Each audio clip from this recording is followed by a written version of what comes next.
ओम ज्ञानतिमिरञ्जस्य ज्ञानाञ्जनशलाकये चक्षुरुन्मिलितं येन तस्मै श्रीगुरवे नमः। श्रीचैतन्यमनोभीष्टं स्थापितं येन भूतले स्वयं रूपगदामह्यं ददाति स्वपदान्तिकं वन्देऽहं श्रीगुरु श्रीयुतपदकमलं श्रीगुरुन् वैष्णवां च श्रीरूपं सागरजातं सहगण रघुनाथान्वितं तां सजीवं साद्वैतं सावधूतं परिजनसहितं कृष्णचैतन्यदेवं श्री राधा कृष्ण पादान सहगण ललिता श्री विशाखान्वितं च। हे कृष्णा करुणा सिंधु दीनबंधो जगत्पते गोपेश गोपिका कांत राधा कांत नमोस्तुते। जयदां सुरदौ पंगोर्मम मंदमतेर्गति मत्सर्वस्य पादाम्बोजौ राधा मदन मोहनौ दिव्यवृन्दारण्य कल्पद्रुमादग श्रीमत् रत्नाकारो सिंहासनस्थौ श्रीमत् राधा श्रील गोविंद देवो प्रेस्ते लिपि सेव्यमानो स्मरामि श्रीमान् रासरसारम्भी वंशी वटतटस्थित कर्षन् वेणुस्वनैर्गोपीर्गोपीनाथ श्रीयास्तनः तप्त कांचन गौरांगी राधे वृंदावनेश्वरी वृषभानुसुते देवी प्रणमामि हरिप्रिये। वाञ्छाकल्पतरुभ्यश्च कृपा सिन्धुभ्येव च पतितानां पावनेभ्यो वैष्णवेभ्यो नमो नमः। नमो ओं विष्णुपादाय कृष्णप्रेष्ठाय भूतले श्रीमते भक्ति विकास स्वामिनिति नामिने। नमो ओं विष्णुपादाय कृष्णप्रेष्ठाय भूतले श्रीमते भक्ति वेदांत स्वामिनिति नामिने। नमस्ते सारस्वते देवे गौरवाणी प्रचारिणे निर्विशेष शून्यवादी पाश्चात्य देशतारणे श्री कृष्ण चैतन्य प्रभु नित्यानंद श्री अद्वैत गदाधर शिवासादि गौर भक्त वृंद। हरे कृष्ण कृष्ण कृष्ण हरे हरे हरे राम राम राम हरे हरे। श्रीमद् भगवत गीता अध्याय 15 पुरुषोत्तम योग। पहला श्लोक। श्री भगवान उवाच ऊर्ध्वमूलम् अतः शाकम् अश्वत्थं प्राहुरव्ययम् छन्दांसि यस्य पर्णानि यस्तं वेद स वेदवेत्। इस श्लोक में भगवान बोलते हैं, क्या बोलते हैं? भगवान ने कहा जाता है कि एक शाश्वत अश्वत्थ वृक्ष है जिसकी जड़ों तो ऊपर की ओर है और शाखाएं नीचे की ओर तथा पत्तियां वैदिक स्रोत है। जो इस वृक्ष को जानता है वे वेदों को जानता है। श्रील प्रभुपाद की जाए। तो पुरुषोत्तम योग पुरुषोत्तम मंत्र में है, इसलिए हमको हर रोज पुरुषोत्तम योग पढ़ना चाहिए। तो आज हम पहला 5 श्लोक पढ़ेंगे। फिर आने वाले हफ्ते में बाकी सब इसके बाकी सब श्लोक पढ़ेंगे।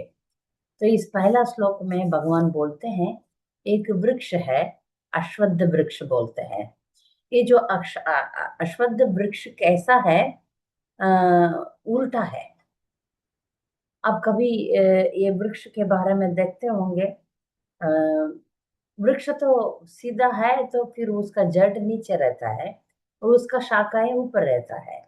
और ये जो वृक्ष है प्रतिबिंब वृक्ष है। ये एक काल्पनिक वृक्ष भी बोल सकते हैं। इस वृक्ष को ये भौतिक दुनिया के साथ तुलना एक उदाहरण जैसा बोला जाता है। तो अभी आप नदी के किनारे जाके खड़े रह के देखते हैं तो जो भी नदी के बाजू में खड़ा है वो उसी उल्टा दिखेगा।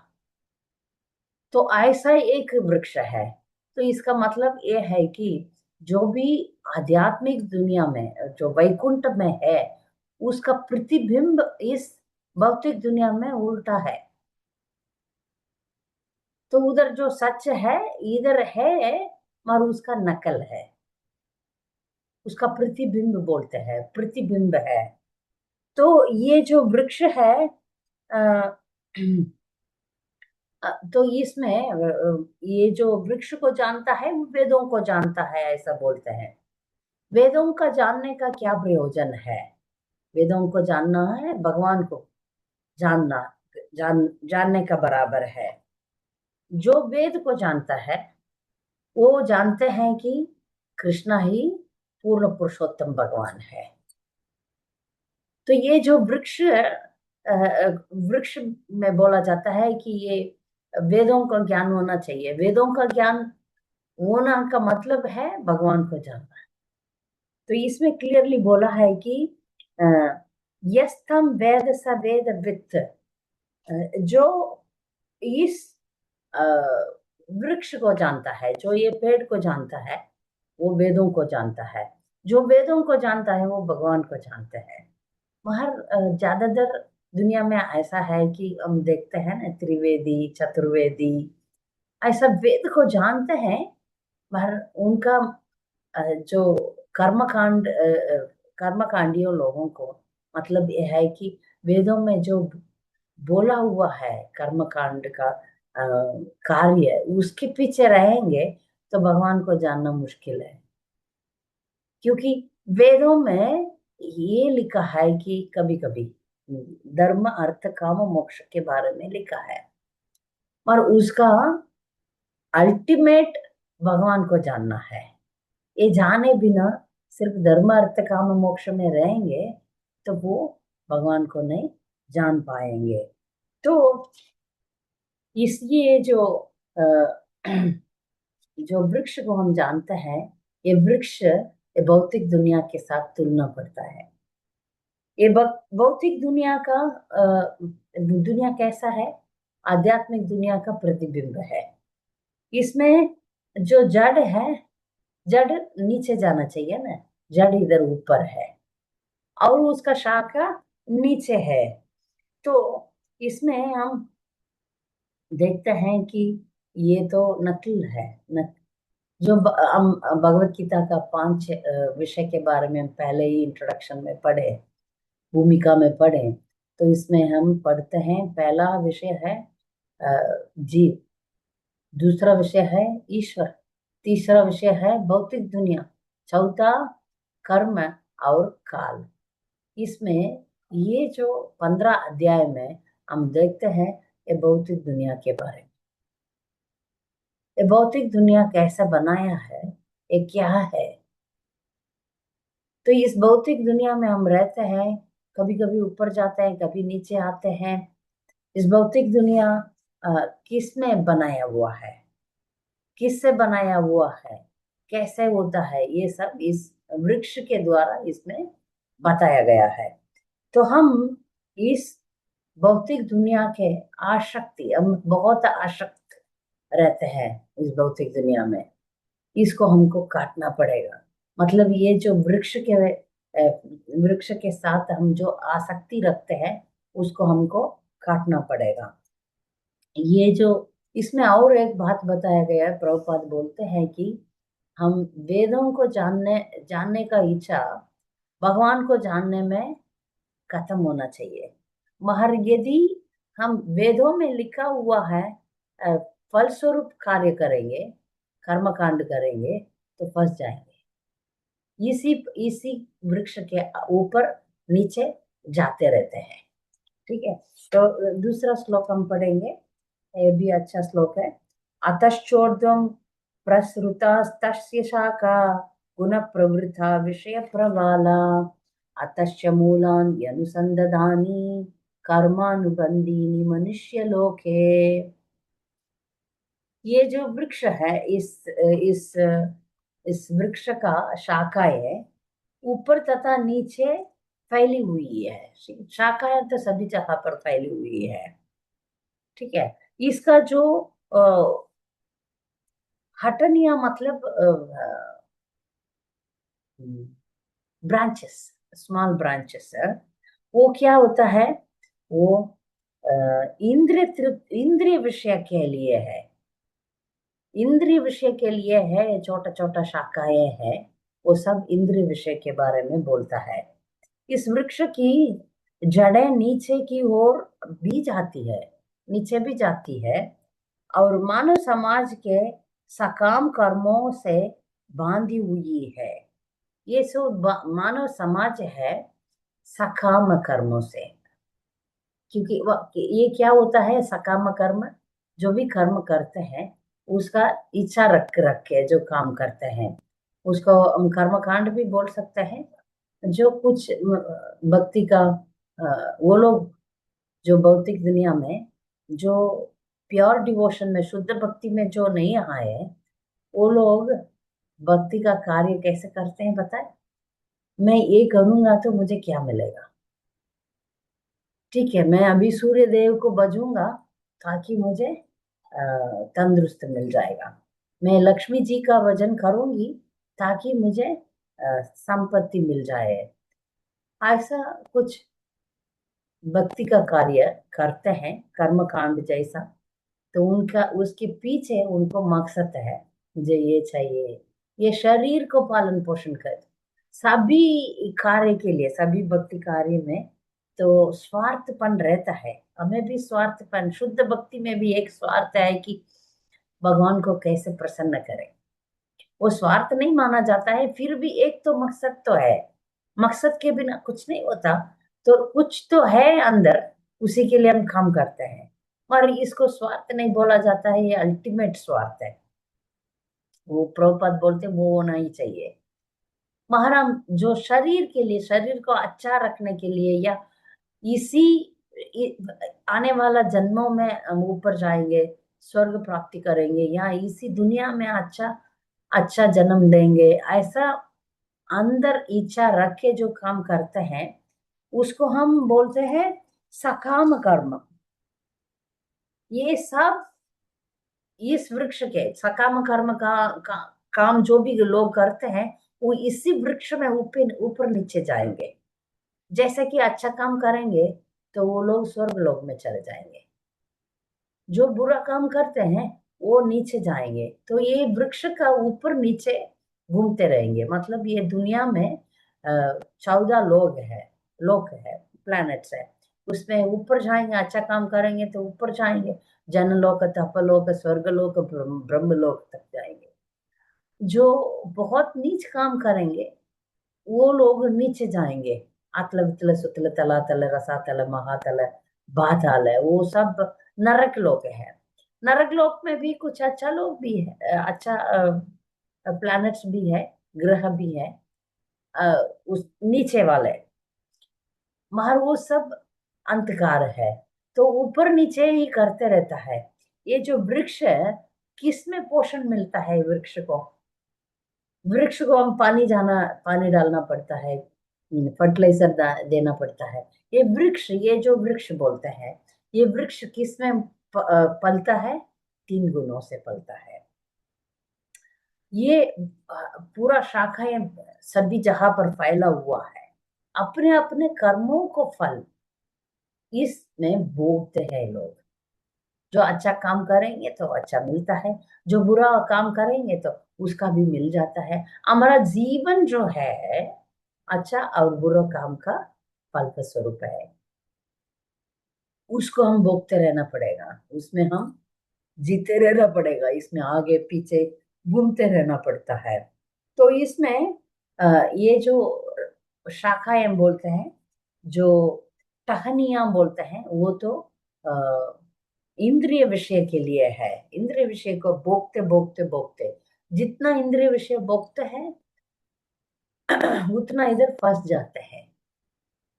तो इसके लिए हम क्या करेंगे? इंद्रिय विषय को कैसे हम छोड़े, कैसे इससे छुटकारा पाए? तो तीसरा और चौथा श्लोक में भगवान बोलते हैं, ये तो बहुत सुंदर श्लोक है। न रूपमस्येह ततोपलभ्यते, नान्तो न चातिर्न संप्रतिष्ठा, अश्वत्थमेनं सुरूढमूलम् असङ्गशस्त्रेण धृतेन चित्वा, ततः पदं तत्परमार्थितव्यं, यस्मिन् कथा न निवर्तन्ति भूयः, तमेव साध्यं पुरुषं प्रपद्ये, यतः प्रवृत्ति प्रसृता पुराणी। ये जो इस वृक्ष के वास्तविक स्वरूप का अनुभव इस जगत में नहीं किया जा सकता। कोई भी नहीं समझ सकता है, समझ समझता है कि इसका आदि कहाँ है, अंत कहाँ है, या इसका आधार कहाँ है। लेकिन मनुष्य का को चाहिए कि इस दृढ़ मूल वाले वृक्ष को विरक्ति के शस्त्र से काट गिराए। तत्पश्चात उसे ऐसे स्थान को खोज करनी चाहिए जहां जाकर लौटना न पड़े और जहां उस भगवान की शरण ग्रहण कर ली जाए, जिससे अनादिकाल से प्रत्येक वस्तु का सूत्रपात तथा विस्तार होता आया है। अभी इस जो वृक्ष है, इसको कोई नहीं देख सकता, कोई नहीं जान सकता है ये किधर से शुरू होता है, पता नहीं है। और ये इसको ये किधर अंत हो जाता है वो पता नहीं, किसी को कोई जान नहीं पाएंगे। इसका मूल किधर है, इसका आधार किधर है, कोई जान नहीं सकते हैं। इसको कैसे करना है? एकदम एक अस्त्र से काटना है। वो अस्त्र का नाम है विरक्ति, वैराग्य। वैराग्य के अस्त्र से इसको शस्त्र से काटना चाहिए।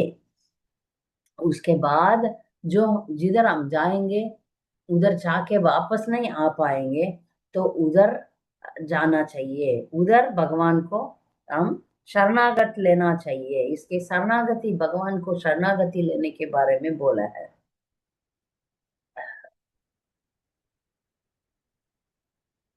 एक मिनट।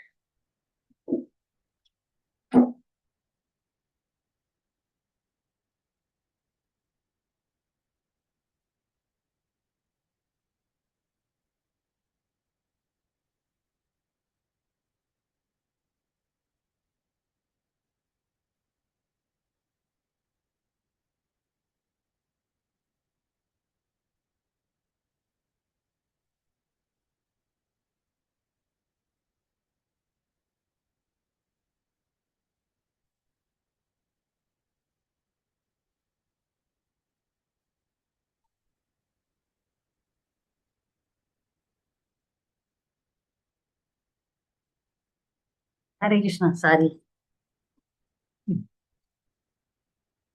तो इसको वैराग्य के शास्त्र से इस वृक्ष को काटना चाहिए। इसका मतलब ये है कि इस भौतिक दुनिया में हमारा जो आसक्ति है उसको वैराग्य से काटना है। तो अभी जब हम वैराग्य के बारे में बोलेंगे तो हमको वैराग्य पालन करना बहुत मुश्किल है। तो इसलिए अगले पद में, अगले शब्द में भगवान बोलते हैं, भगवान पर हम शरणागति लेंगे, भगवान पर हम आसक्ति रखेंगे तो वैराग्य संभावना है, नहीं तो नहीं संभावना है। जैसे अभी औरत लोगों को एक नया चीज, नया साड़ी देंगे तो पुराना साड़ी फेंकना आसान है ना? कुछ नया चीज देंगे तो हमारे पास जो पुराना है, सड़ा हुआ है, उसको फेंकना हमारे लिए आसान है, नहीं तो मुश्किल है। तो भगवान भगवान को शरणागति लेकर हम भक्ति करेंगे, भक्तिमय जीवन करेंगे, तब ये भौतिक दुनिया में जो भी आसक्ति है उसको हम छोड़ सकते हैं, नहीं तो संभावना नहीं है। तो इसमें हमको दृढ़ वृत्त होना चाहिए, डिटर्मिनेशन होना चाहिए। इस भौतिक दुनिया में जो आसक्ति हमें है उसको हम वैराग्य के अस्त्र से काटना पड़ेगा, मुश्किल है। तो ये दोनों चीज साइमल्टेनियसली करना चाहिए हमको।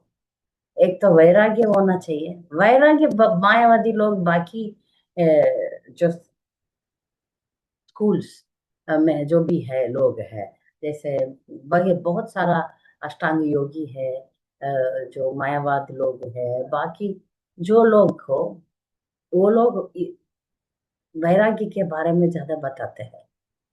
मगर शुद्ध भक्ति में, गौड़ी संप्रदाय में हमें भगवान के प्रीति प्रेम बढ़ाने के लिए बोलते हैं। ये आसान है। जब हम भगवान के प्रीति शुद्ध भक्ति पालन करेंगे, ज्यादा बढ़ाएंगे, तब ये वैराग्य हमारे लिए आसान हो जाएगा।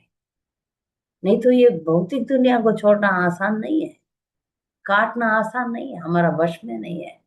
जब हम भक्ति लेंगे तब इसको काटना आसान हो जाएगा। यही है, इधर शरणागति के बारे में बोले हैं भगवान को हम शरणागत लेना पड़ेगा, तो ही ये संभावना है, नहीं तो ये संभावना नहीं है। क्योंकि ये जो वृक्ष है, जो भौतिक दुनिया है, ये किधर शुरू होता है, किधर अंत हो जाता है, किधर इसका आधार है, इसको हम समझना हमारे लिए बहुत मुश्किल है। पहले समझना चाहिए, फिर उसको काटना चाहिए। उसको काटना चाहिए। ये सब कैसे संभावना होगा? जब हम भगवान का शरणागत लेंगे, अदरवाइज हमें ये काम करना मुश्किल हो जाएगा। इसको आसान करने का एक ही तरीका है, भगवान को शरणागत लेना है। तो शरणागत का, भगवान को कैसे शरणागत लेंगे, इसके बारे में हम पूरा भगवत गीता में सिखाया है। मन मन भव मत भक्तो मध्याजी माम नमस्ते। तो भगवान का हमेशा मन में ध्यान करना है, भगवान का काम काम करना है, भगवान का नाम लेना है, नाम संकीर्तन करना है, सेवा करना है। ये सब हम करते करते करते करते करते भगवान के प्रीति, हम शरणागति ज्यादा बढ़ाए। शरणागति हम सिर्फ थियरी से बोल सकते हैं। हाँ, मैं I surrender to you, Shri Krishna शरणम मम दासो हम कृष्ण तवास्मि बोल सकते हैं। मगर उसका प्रैक्टिकल स्टेप्स है।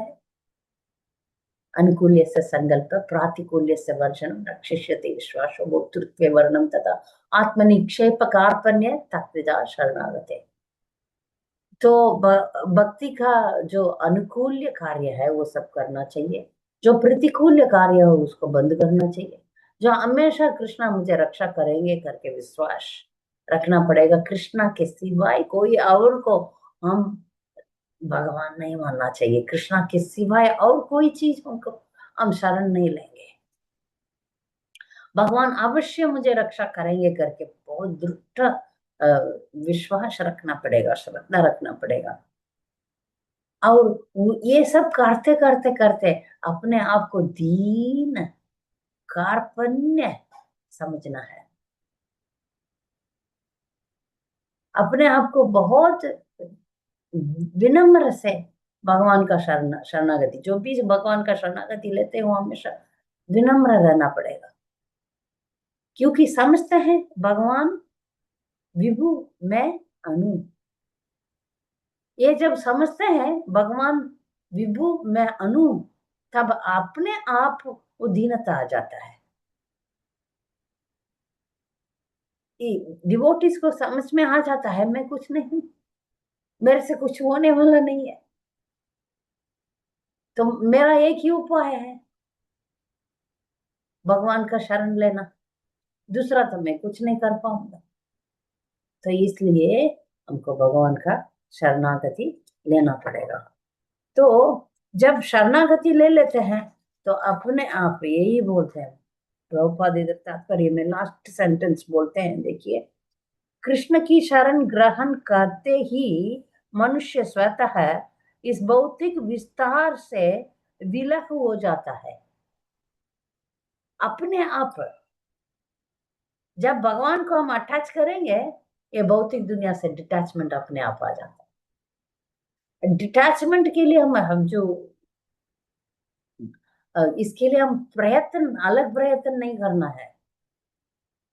हम जब भगवान का प्रीति बढ़ाएंगे, भगवत भक्ति बढ़ाएंगे, तब ये जो डिटैचमेंट है वो अपने आप हो जाएगा। तो ये ही इम्पोर्टेंट है, ये इसको हम जानना बहुत जरूरी है। तो ये जो पांचवा श्लोक है वो बहुत महत्वपूर्ण श्लोक है। इसमें बहुत मेमोराइजेशन श्लोक है इस अध्याय में। इसमें ये भी एक इम्पोर्टेंट है, निर्माण मोह जित संग दोषा अध्यात्म नित्या विनिवृत्त कामा द्वंद्वैर्विमुक्त सुख दुख संज्ञैर् गच्छन्त्य मूढ़ा पदम अव्ययम तत्। जो झूठी प्रतिष्ठा, मोह तथा कुसंगति से मुक्त है, जो शाश्वत तत्व को समझते हैं, जिन्होंने भौतिक काम को नष्ट कर दिया है, भौतिक काम को नष्ट कर दिया है, जो सुख और दुख के द्वंद्व से मुक्त है और जो मोह रहित होकर परम पुरुष के शरणागत होना चाहते हैं, वे उस शाश्वत राज्य को प्राप्त होते हैं। अभी शाश्वत राज्य को, अभी पिछले श्लोक में हम देखें, शाश्वत राज्य में जिधर जाके वापस नहीं आना पड़ता है, उधर हमको जाना है। तो कैसे जाएं? तो उसके लिए भगवान बोलते हैं झूठी प्रतिष्ठा। हम्म, झूठी झूठी प्रतिष्ठा नहीं होना चाहिए। और मोह तदा कुसंगति से मुक्त। मोह सब जानते हैं, जो नहीं है उसको हम सच मान जाता है, इसको मोह बोलते हैं। यदि एक अंधेरा कमरा में एक वायर को देखते हैं तो फिर हम सोचते हैं ये तो सांप है, डर जाते हैं। इसको मोह बोलते हैं। इस दुनिया में बहुत मोह है। तो ये मोह से हम बाहर आना है। और कुसंगति, रॉन्ग एसोसिएशन, असत्संग, असत्संग बोलते हैं। असत्संग क्या है? वो वैष्णवता को, या असत्संग तो हमें बहुत आसान से मिल जाता है। सत्संग के लिए हम कितना तरस रहे हैं, तरस रहे हैं, तरस रहे हैं, मिलता नहीं है। पर असत्संग 1 मिनट में मिल जाता है ना। मगर ये असत्संग से दूर रहना है। मोह और असत्संग, कुसंगति बोलते हैं। और ये 3 चीज है। पहले हम झूठी झूठी प्रतिष्ठा को छोड़ना है। झूठी प्रतिष्ठा क्या होता है? जो हम इस शरीर के संबंधित सब सोचते हैं, मैं ये शरीर हूँ, इस दुनिया का जो अनित्य चीजों से हम जुड़े हुए हैं और उसमें अटैचमेंट, ये स्पेशली ये जो शरीर समझ के हम काम करते हैं ना, उसको बोलते हैं झूठी प्रतिष्ठा। मोह, हम बोला मोह। और असत्संग। और जो शाश्वत तत्व को समझना है। शाश्वत तत्व क्या है? शाश्वत अशाश्वत, इस दुनिया में जो इस दुनिया में जो भी चीज है वो सब अशाश्वत है। जो शाश्वत है आत्मा है ना। आत्मा शाश्वत है, उसके लिए हमको काम करना पड़ेगा। तो शाश्वत तत्व को हमको जानना पड़ेगा। तत्व नहीं जाएंगे जानेंगे तो हमारा जो भक्ति है वो सेंटिमेंटल हो जाता है। जब हमको तत्व का ज्ञान नहीं होता है ना, भक्ति में प्रेरणा नहीं मिलेगा। इसलिए हमारा इस्कॉन में हमेशा क्लासेस चलाते हैं। बाकी आप कोई भी मंदिर में जाएंगे, आप दर्शन करेंगे, प्रसाद लेंगे, वापस आ जाएंगे। और हमारा गौड़ी संप्रदाय का एक प्रसिद्ध बात है कि हम क्यों मंदिर जाना है, क्यों भगवान को भजना है। ये सब का कारण बताते हैं, बताते रहते हैं हर बार। तो ये सब सवाल का जवाब हमें भगवत गीता में मिलता है। हम क्यों भक्ति करना है, इसका हम जान लेंगे तो हम भक्ति छोड़ेंगे ही नहीं। कुछ भी आपत्ति आएगा, कुछ भी रुकावट आएगा, कुछ भी हम संकट आएगा, तब हम भक्ति नहीं छोड़ेंगे, स्थिर स्थिर रहेंगे। इसलिए हम प्रभुपाद और हमारा गुरु परंपरा में क्लासेस दिया जाता है। जैसे अभी पेट के लिए भोजन और बुद्धि के लिए ज्ञान। तो ये ज्ञान हमें बहुत जरूरी है, क्योंकि ज्ञान नहीं है तो हम और आगे नहीं बढ़ पाएंगे। हमारा भक्ति सेंटिमेंटल रह जाएगा।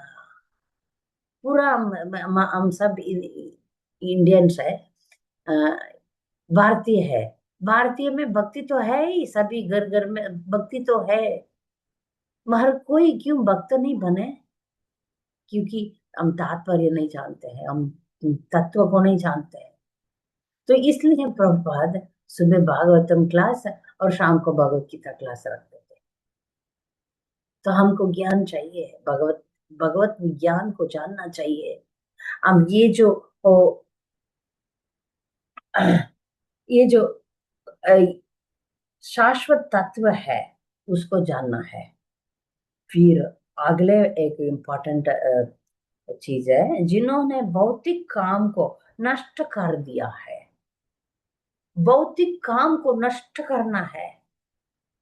काम का मतलब काम भी है और भौतिक इच्छाएं भी है।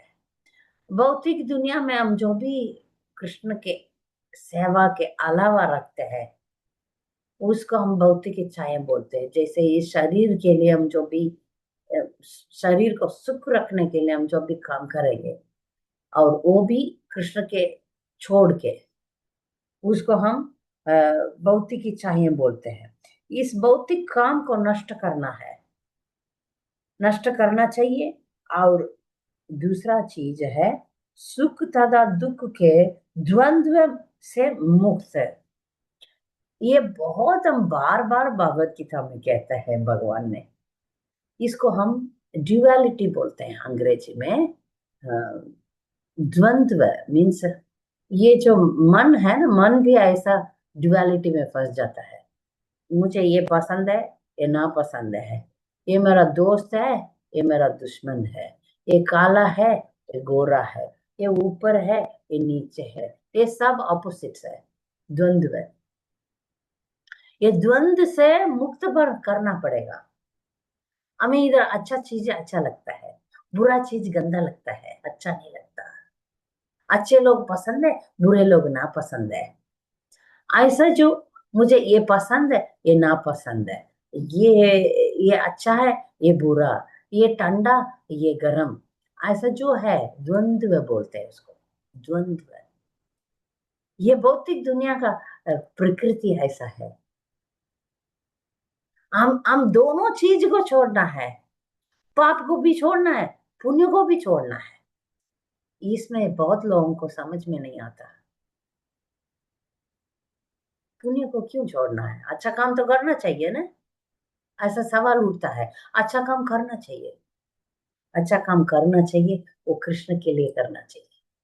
सिर्फ अच्छा काम करेंगे तो अंदर उसका उसका अपोजिट रिएक्शन मिलेगा।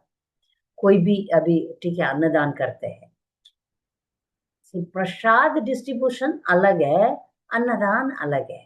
किसी को खाना खिलाना अलग है, प्रसाद खिलाना अलग है। प्रसाद खिलाने से बंधन में नहीं होगी, मगर खाना खिलाने से बंधन हो जाता है। उसको पाने के लिए वापस आना पड़ेगा, वो पुण्य कार्य है। पुण्य कार्य करने के लिए उसको भोगने के लिए वापस आना है। जैसे पाप है वैसा पुण्य भी है। पाप के लिए दंड दंड भोगने के लिए वापस आना है, पुण्य को भोगने के लिए भी वापस आना है। तो ये दो चीज है। ये दुनिया में द्वंद्व है। अच्छा चीज है, बुरा चीज है। दोस्त है, दुश्मन है। मीठा है, कड़वा है। काला है, गोरा है। ऐसा द्वंद्व है।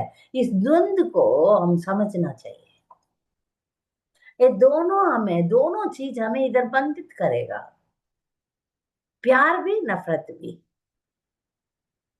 हमें जो दोनों चीज में अटैचमेंट नहीं होना चाहिए, आसक्ति नहीं होना चाहिए। जो भी चीज को बहुत नफरत करेंगे उसके वो अगले जन्म में हमारा बेटा बेटी बने के आएंगे। इस जन्म का दुश्मन अगले जन्म हमारा क्लोज रिलेटिव है, होता है। क्योंकि अटैचमेंट ज्यादा रखा है हम लोग, तो अगले जन्म में वो आएंगे, हमारे साथ ही मिलेंगे। ये जन्मों जन्म, ये वासना बोलते हैं ना, ये वासना जन्मों जन्मों जन्मों जन्मों तक ले जाएंगे हमें। तो इसको हम समझना चाहिए। जब सिर्फ खाली समझने से भी फायदा है। ये जो चीजें बता रहे हैं हम, यदि हमको इसको पालन ना कर पाए, इसको अपना जीवन में कर नहीं पाए, ठीक है। अभी साधु संत लोग को कोई दुश्मन नहीं है। युधिष्ठिर महाराज जैसे लोगों अजात शत्रु बोलते हैं, उनको कोई शत्रु नहीं है। वो किसी को शत्रु के नजर में देखते नहीं है। फिर भी शत्रु होते हैं मगर वो नहीं लेते हैं। तो जो साधु साधु लोग हैं उनको कोई दुश्मन नहीं है।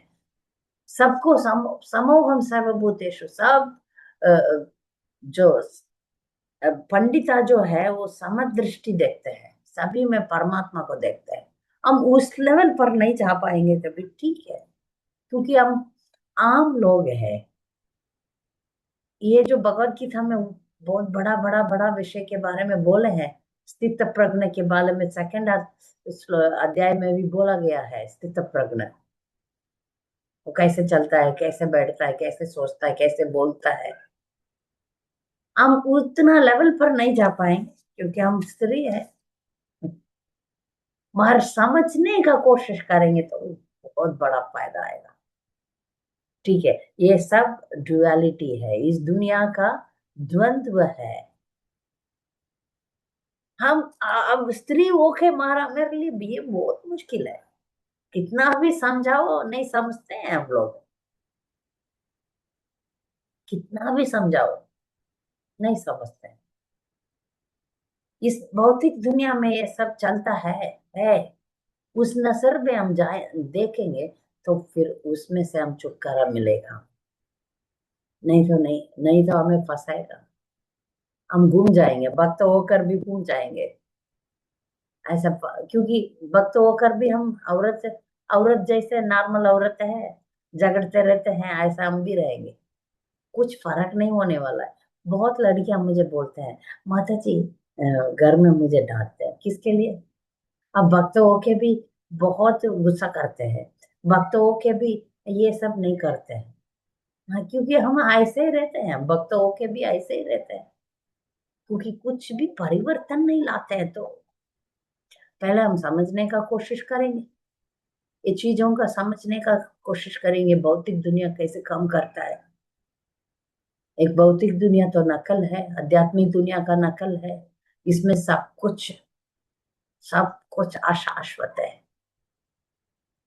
दुखमय है। अच्छा काम भी बुरा काम भी बुरा ही है इधर। ये जब हम समझेंगे तभी हम कोई भी चीजों में, कोई भी कार्य में हमको आसक्ति नहीं होगा, अटैचमेंट नहीं रखेंगे। तो इस द्वंद को हम समझना चाहिए, फिर भगवान को कैसे शरणागत लेंगे। परम पुरुष के शरणागत होना जानते हैं, वे उस शाश्वत राज्य को प्राप्त होते हैं। जब ये सब कोई इंसान समझते हैं, कोई डिवोटी समझते हैं, तो फिर भगवान को वो पा सकते हैं, भगवान का राज्य में वो जा सकते हैं। तो मोह को हटाना है, झूठी प्रतिष्ठा को हटाना है, और सत्संग से दूर रहना है, और नित्य नित्य को, शाश्वत को समझना है, भगवान को शाश्वत और परम जीवात्मा और परमात्मा को समझना है, हमारा कर्तव्य क्या है ये सब समझना है। ठीक है, हम औरत के शरीर में है, औरत के शरीर में बहुत आसक्ति है ना? और औरत का शरीर और हमें बंधित करता है, मगर उससे हम कोशिश करना है। ठीक है, हम औरत होके भी हम भक्त होना है, हम औरत होके भी भक्त है। ये जब जब हम तत्व को जानते हैं, तब हम औरत का स्थिर पर जाके आत्म का स्थिति पर आ जाएंगे। आत्मा का क्या कर्तव्य है? जीवे रे स्वरूप है नित्य रे कृष्णदास। तो हम उस स्तर पर जाएंगे, उसको समझेंगे, और उसी के बारे में चिंतन करेंगे, हमेशा चिंतन करेंगे। तो ये सब हम अपना जिंदगी में पालन करेंगे तो राज्य हमारे लिए खुला है, भगवान का राज्य में हम प्रवेश कर सकते हैं। भगवान बोलते हैं ये सब करो और मेरे पास आ जाओ।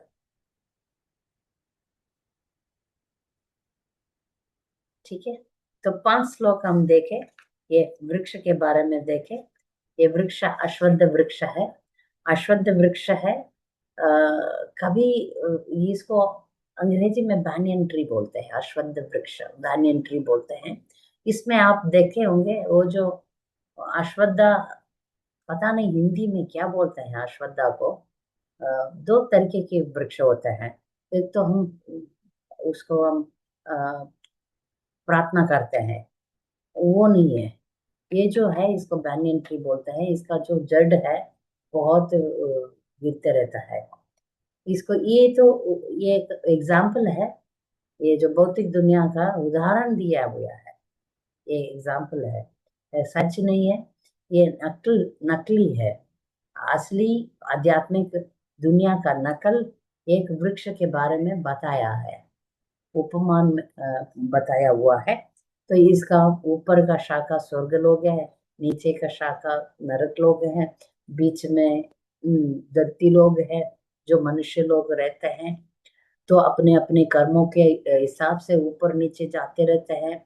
ये वृक्ष तो 3 गुणों से पालता है, 3 गुणों ही उसका पोषण करता है। और इसका जो शाखा है, छोटा छोटा शाखा है, वो इंद्र तृप्ति के लिए है। जो ये वृक्ष को जानता है वे वेदों को जानता है। वेदों को जानने का मतलब है भगवान को जानना है। सिर्फ वेदों को जानना मतलब वेद मंत्र को बोलते हैं लोग। वेद मंत्र तो पत्ते हैं, हरी हरी पत्ते। इस वृक्ष का हरी हरी पत्ते वेद का श्लोक है। सिर्फ वेद का श्लोक को रटने से कुछ फायदा नहीं है। और उसका तात्पर्य तो भगवान को शरणागति लेना है। कृष्णा को परम पूर्ण पुरुषोत्तम भगवान कृष्ण को शरणागति लेना ही वेदों का जानने का सच्चा मतलब है। तो फिर दूसरा श्लोक में बोला है कि ये जो इसका शाखाएं ऊपर नीचे सभी जगह फैला हुआ है। तो इसको कभी कभी आ, कुछ जड़ नीचे भी जाता है, ऊपर भी है, नीचे भी जाता है। ये तो कर्मकांड का कार्यों से भरा हुआ है। तो हम इसको वैराग्य के शास्त्र से काटना चाहिए, इसे बाहर आना चाहिए करके बोलते हैं। फिर जिधर हमको जाना है जो वापस नहीं आ पाएंगे, एक बार जाने से वापस नहीं आते हैं, तो उस राज्य में जाना पड़ेगा। उस राज्य जाने के लिए हमको अ, झूठी प्रतिष्ठा से बाहर आना है, मोह से बाहर आना है, और असत संग से बाहर आना है। शाश्वत को समझना है। भौतिक काम से छुटकारा लेना है। और द्वंद्व मोह, द्वंद्वैर विमुक्ता, द्वंद्व से जो डुअलिटीज है उससे बाहर आना है। तो आके भगवान को शरणागति लेके भगवान का राज्य हम पहुंच सकते हैं करके 5 श्लोक में बता गया है। हम बाकी अगले हफ्ते में देखते हैं। इसमें आप लोगों को कुछ एक्स्ट्रा पॉइंट्स है तो बता सकते हैं, या नहीं तो कुछ शक है तो भी आप पूछ सकते हैं। हरे कृष्णा।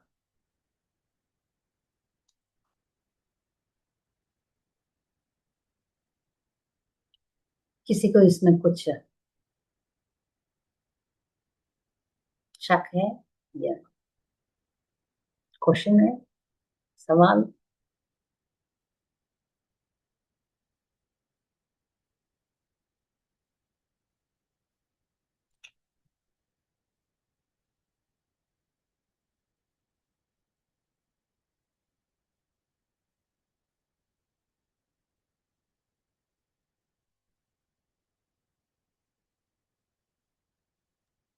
हरे कृष्ण माताजी, दंडवत प्रणाम। दंडवत प्रणाम।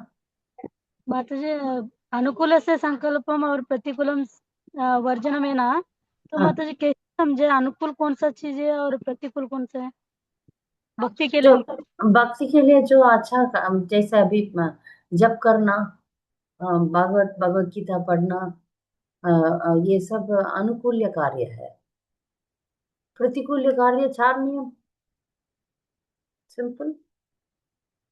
अनुकूल्य कार्य भगवान को जो भी प्रसन्न करता है वो सब अनुकूल्य कार्य। 5 बोला है ना चैतन्य महाप्रभु ने।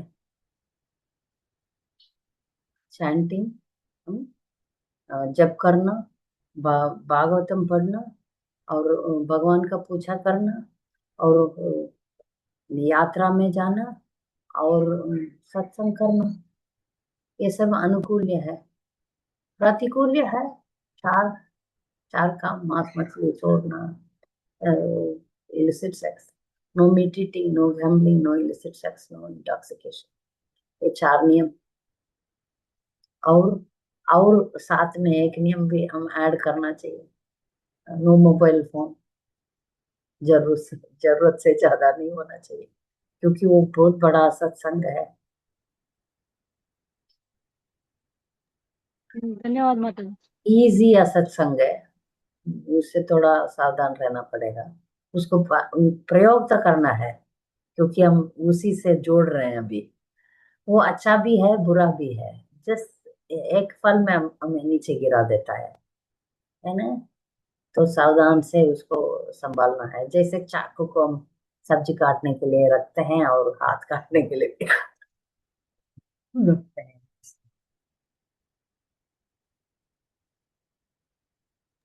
धन्यवाद माता जी। धन्यवाद। हरे कृष्णा।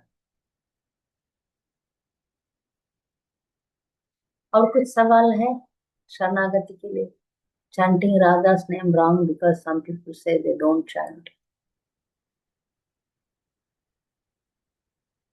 Mahamantra Radha.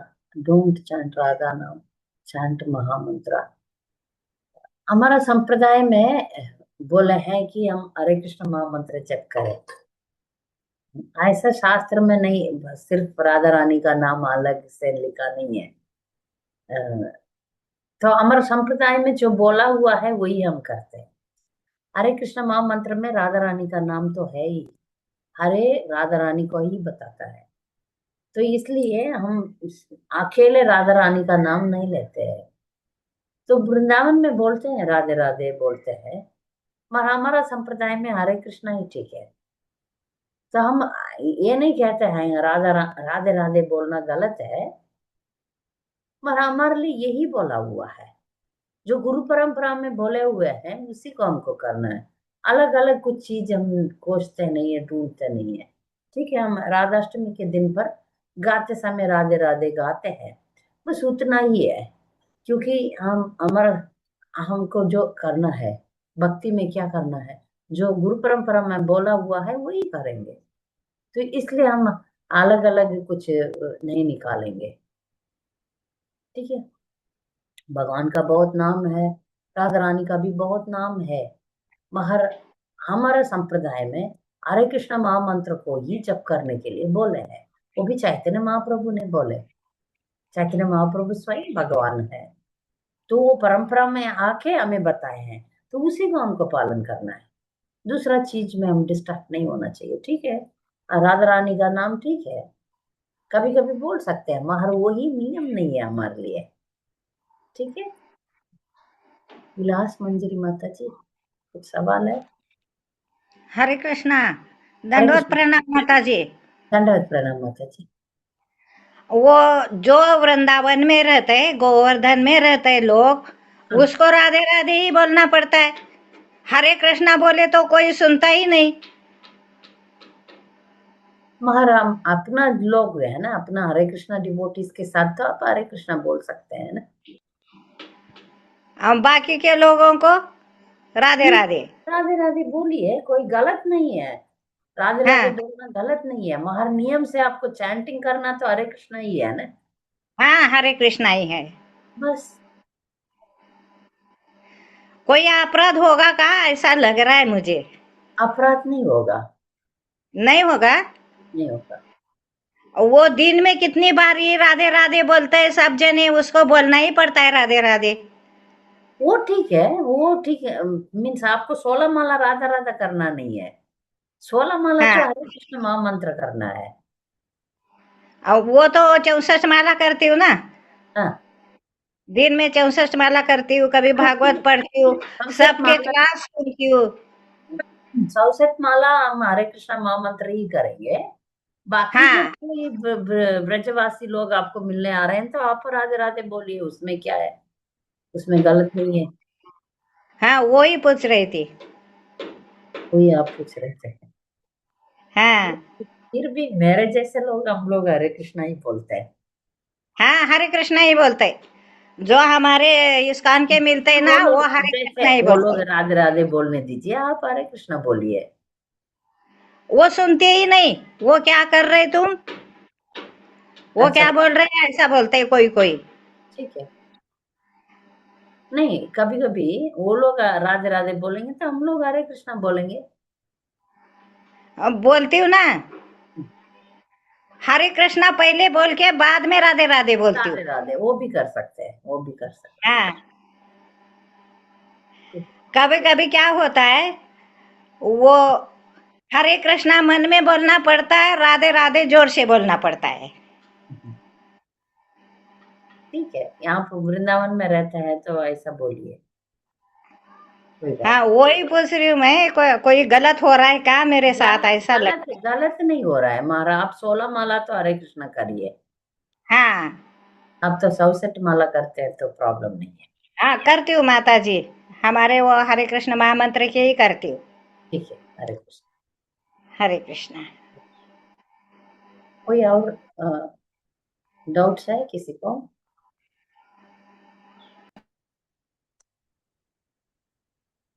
ठीक है, तो हम अगले हफ्ते बाकी श्लोक को देखेंगे। वांछा हरे कृष्ण। कल्पतरु। आपको कुछ सवाल है? बैशाखी हाँ, हरे चंद्र। कृष्ण। हरे हरे कृष्ण माता जी, दंडवत प्रणाम। दंडवत प्रणाम, पूछिए। माता जी, आपने कहा भगवान से अटैचमेंट हमें हेल्प करता है कि हम संसारी से मतलब डिटैचमेंट हो जाए, तो हो डिटैचमेंट जाएंगे। किस चीज से माता जी? डिटैचमेंट ये पूरा दुनिया में जो भी चीज, खाने पीने रहना, घर अच्छा, मतलब हाँ, साड़ियां गहने बच्चे, चीज जो जीवित, जड़ और चेतना दोनों में हम अटैच्ड है ना।